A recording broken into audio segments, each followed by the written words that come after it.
தமிழக வெற்றி கழகத்தின் தலைவர் விஜய் அறிக்கை வெளியிட்டிருக்கிறார். அந்த அறிக்கையில் பல்வேறு விடயங்கள் குறிப்பிட்டு அவர் பேசியிருக்கிறார். அதாவது இலக்கு என்பது தமிழக வெற்றி கழகத்தை தூற்றுவதே என்றும் தெரிவித்திருக்கிறார்.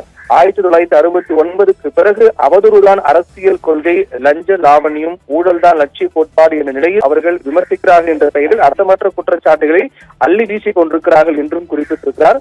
குறிப்பாக தங்களை கொள்கைவாதிகளாக அடிக்கடி காட்டிக் கொள்வதற்காக, எல்லோரையும் ஏமாற்றுவதற்காக தமிழ்நாடு, தமிழ் மொழி, தமிழ் இனம்தான் தங்கள் உயிர் என்றும், மண், மொழி, மானம்தான் தங்கள் தலையாய கொள்கை என்று ஒரு சம்பிரதாய தங்கை முழங்க தொடங்கி இருக்கிறார்கள் அந்த கட்சியுடைய தலைவர் என்றே குறிப்பிட்டு அதில் பேசியிருக்கிறார்.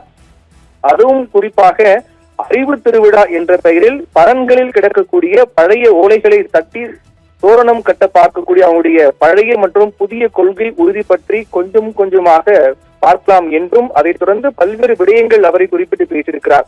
அதிலும் குறிப்பாக 53 ஆண்டுகளுக்கு பிறகு மீண்டும் ஆட்சி அதிகாரத்தை பகல் கனவாக போகும் ஒரு பக்கா மாஸ் கட்சி வந்திருப்பதை கண்டு நாள்தோறும் நாக்குழறி உணரும் அவர்களுக்கு நாம் சொல்வதெல்லாம் என்ன தெரியுமா என்று, பவள விழா பாப்பா, நீ பாசாங்கு காட்டல் ஆகாது பாப்பா, நீ நல்லவர் போல நடிப்பதை பார்த்து நாடே சிரிக்கிறது பாப்பா என்று வரிகளை அவர் குறிப்பிட்டிருக்கிறார்.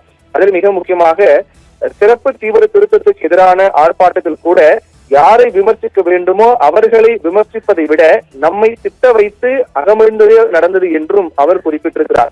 எல்லா வகையிலும் கபல நாடகம் ஆடக்கூடிய அவருடைய அவல ஆட்சியின் லட்சணங்களை மக்கள் மத்தியில் அம்பலப்படுத்துவோம். மேலும் மக்கள் சக்தியின் மதிப்பை வருகின்ற 2026 சட்டமன்ற தேர்தலில் மக்களோடு மக்களாக இணைந்து நின்று அந்த அவதூறு மன்னர்கள் உணர செய்வோம் என்று குறிப்பிட்டு கடுமையாக விமர்சித்து தமிழக வெற்றி கழகத்தின் தலைவர் விஜய் அறிக்கை வெளியிட்டிருக்கிறார்.